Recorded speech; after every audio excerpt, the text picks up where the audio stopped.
মাঠের মধ্যে খেলা হবে, একজন বিখ্যাত খেলোয়াড় আসবে, এই সামান্য কাজটুকু যারা সঠিকভাবে করতে পারেন না, তারা রাজ্য চালাচ্ছেন, তাহলে বুঝতে পারছেন তো রাজ্যটা কীরকম চলছে।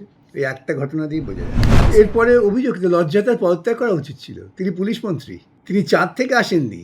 তিনি তার সমস্ত প্রশাসন, তার দলের মন্ত্রীরা, দলীয় কর্মীরা, তার টলিউডের নাচিয়ে কাঁদিয়ে সব বাহিনী, তারাই সবাই ওখানে ছিলেন। আর উনি বুঝতে পারেননি, জানতে পারেননি। আসলে যখন বুঝতে পারলেন লোককে খেপে গেছে, কাঠপানি ধরা পড়ে যাচ্ছে, তাই তাড়াতাড়ি ওখান থেকে পালিয়ে গেলেন, এছাড়া কিছু। বাংলার মানুষদের প্রতি ওনার তো কাঠমানি ছাড়া আর কোনো দরদ নেই। গুন্ডামি, কাটমানি, ধর্ষক, এরাই হচ্ছে ওর সম্পদ। সেই সম্পদের জন্য ওর অনেক দরদ আছে। তার বাইরে যে সমস্ত মানুষ যারা বোকার মতো 10,000 12,000 টাকা দিয়ে টিকিট কেটেছেন, আমি তাদের তো বুদ্ধির প্রতি আমার তো অনেক প্রশ্ন উঠে যায়। স্যার, একেবারে যুবভারতীর যে চিত্র আমরা দেখতে পেলাম, যুবভারতী স্টেডিয়ামের একেবারে উত্তাল চিত্র, কি বলবেন? কাটমানি চিত্র। গোটা পরিকল্পনাটাই তো হয়েছিল টাকা তোলার জন্যে। টাকা তুলে দিয়েছেন, তারপরে বাদবাকিটা ছিল যে মেসিকে সামনে রেখে তৃণমূল কংগ্রেস হয়েছেন, তাদের সেনাপতি সহ তার দলকে, তার ওই গুন্ডা বাহিনীকে উৎসাহিত করবেন, প্রাণিত করবেন, যে দেখো মেসির সঙ্গে আমরা আছি, ওই ছবি আবার বাজারে বিক্রি করবেন। এই পরিকল্পনা ছিল। সেই পরিকল্পনা ভেস্তে গেছে, এবং দুর্নীতি হলে যা হয়, সাধারণ মানুষ যারা বোকা বলে টাকা দিয়ে টিকিট কেটেছিলেন তারা বিক্ষুব্ধ হয়েছেন। এটা খুব স্বাভাবিক। একটা মাঠের মধ্যে খেলা হবে, একজন বিখ্যাত খেলোয়াড় আসবে, এই সামান্য কাজটুকু যারা সঠিকভাবে করতে পারেন না, তারা রাজ্য চালাচ্ছেন, তাহলে বুঝতে পারছেন তো রাজ্যটা কীরকম চলছে। এই একটা ঘটনা দিয়েই বোঝা যায়। মুখ্যমন্ত্রী নিজেও দেখা করতে পারেননি, তিনি অভিযোগ করছেন। এরপরে অভিযোগ তো লজ্জা তার পদত্যাগ করা উচিত ছিল। তিনি পুলিশ মন্ত্রী, তিনি চাঁদ থেকে আসেননি। তিনি তার সমস্ত প্রশাসন, তার দলের মন্ত্রীরা, দলীয় কর্মীরা, তার টলিউডের নাচিয়ে কাঁদিয়ে সব বাহিনী, তারাই সবাই ওখানে ছিলেন। আর উনি বুঝতে পারেননি, জানতে পারেননি।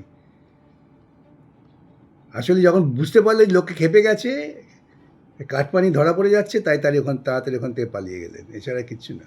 তিনি মেসির কাছে ক্ষমা চাইলেন, বাংলার মানুষের কাছে তো চাইলেন না। এতগুলো টাকা দিয়ে সামান্যতম আত্মমর্যাদা বোধ থাকলে পরে একজন রাজ্যের মুখ্যমন্ত্রী তার প্রশাসনিক ব্যর্থতার জন্য একজন অতিথির কাছে, খেলোয়াড় অতিথি, তাকে ক্ষমা চান না।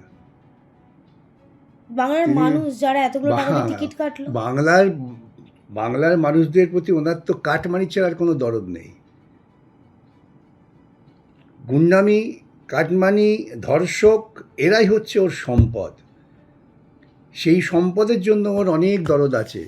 তার বাইরে যে সমস্ত মানুষ যারা বোকার মতো 10,000 12,000 টাকা দিয়ে টিকিট কেটেছেন, আমি তাদের তো বুদ্ধির প্রতি আমার তো অনেক প্রশ্ন উঠে যায়। কেউ কিছু মনে করবেন না, 12-14,000 টাকা দিয়ে টিকিট কেটে কেউ যুবভারতীতে মেসিকে দেখতে যায়, তবে তাদের বোধ বুদ্ধির প্রতি আমার তো প্রশ্ন। ফুটবলের রাজপুত্র মেসি, ফুটবলের রাজপুত্র, তার ফুটবল খেলা দেখবে।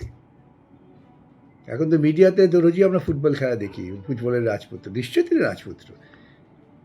এই কলকাতার মাটিতে ফুটবলের আরও রাজপুত্ররা এসেছিলেন তো।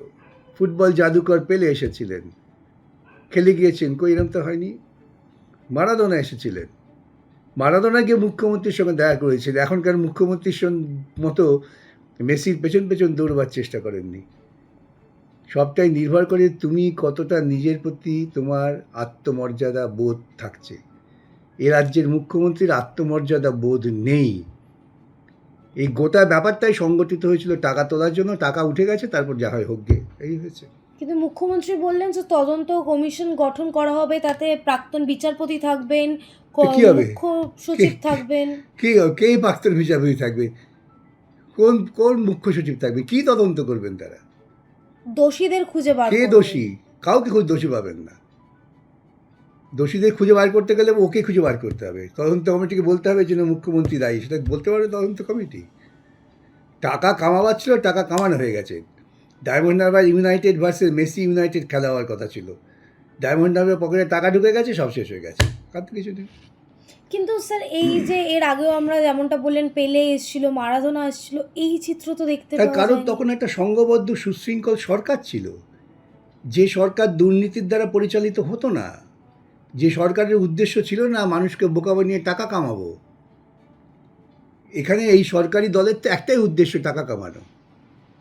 তারা বলেছিলেন শাহরুখ খান আসবে, সৌরভ গাঙ্গুলি আসবে, কাউকে খেলা দেখা যায়নি। এরা তো খেলোয়াড়, আমি বুঝতে পারছি না, মেসি আসছেন একজন খেলোয়াড় হিসেবে, সেখানে বাইচুং ভুটিয়া, সুনীল ছেত্রী, এই জাতীয়, আমাদের সুব্রত ভট্টাচার্য ফুটবল খেলার এখনও বেঁচে আছেন, সুধীর কর্মকার, মনোরঞ্জন ভট্টাচার্য, সুকুমার সমাজপতি, যারা প্রত্যেকে খেলার জগৎ এক একজন দিকপাল, তারা বেঁচে আছেন, তারা কেউ আশেপাশে থাকবে না।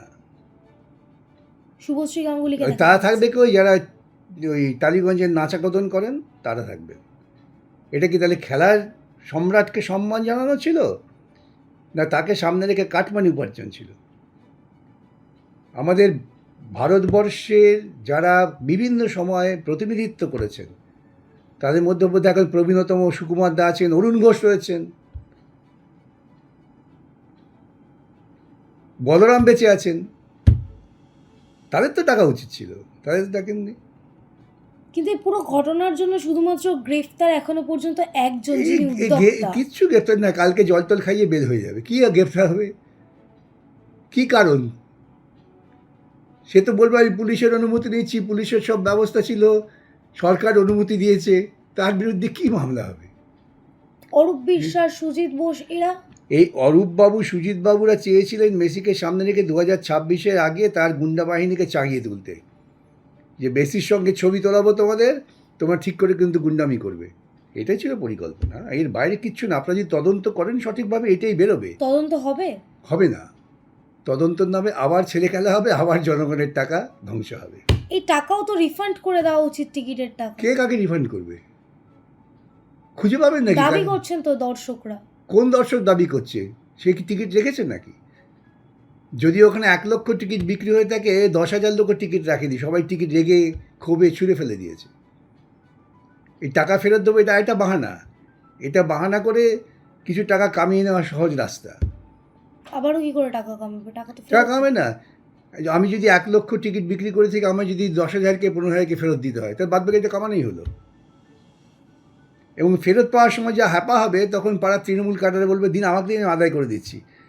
আপনি টিকিট কেটেছে 15,000 টাকা, ঠিক আছে, 10,000 টাকা আপনি রাখুন, 5,000 টাকা আমায় দিয়ে দিন। এগুলো তৃণমূলের পলিসি, সেই পলিসি অনুযায়ী এগোচ্ছে সব।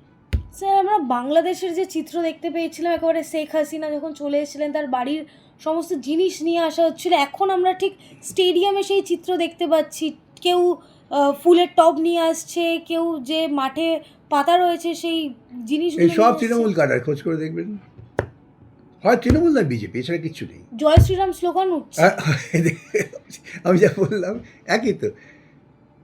কেন, দরজার এপার ওপার তো, শ্বশুর বাড়ি বাপের বাড়ি, শ্বশুর বাড়ি স্টেডিয়াম বাপের। ভাঙচুর হচ্ছে জয় শ্রীরাম স্লোগান হবে, নিয়ে। স্টেডিয়ামটা তো তৈরি করেছিল সুভাষ চক্রবর্তী, বামফ্রন্ট সরকার, জনগণের থেকে টাকা তুলে, কোনো কোম্পানির থেকে টাকা তুলে নয়। সেই স্টেডিয়াম থেকে ভাঙা হলো, ভেঙে এরপর ওখানে পেছনে টাকা খরচা করে সারাবে, সেখান থেকে কাটমানি খাবে, তারপর একটা বড় করে লিখে দেবে যে মমতা ব্যানার্জির অনুপ্রেরণায় আমরা নতুন স্টেডিয়াম করলাম। এইটাই পরিকল্পনা। স্যার, একেবারেই শেষ প্রশ্ন, আমরা দেখেছিলাম যখন চাকরি চুরি হয়েছিল, চাকরিহারা রাস্তায় আন্দোলন করেছিল, তারাও পুলিশের মার খেয়েছিল। আজকে 8 থেকে 80 সকলেই একেবারে টাকা দিয়ে টিকিট কেটে মেসিকে দেখতে গেলেন, তারাও মার খেলেন পুলিশের। তো মার খাবেন তো। তারা কি হয়েছে, পুলিশ আর তৃণমূল ওদের ডেকে ফুলের মালা দেবে? তৃণমূলের কথা প্ররোচিত হয়ে যারা এসব জায়গায় যাবেন, তারা মার খাবেন। তো আশ্চর্য হওয়ার কিছু নেই।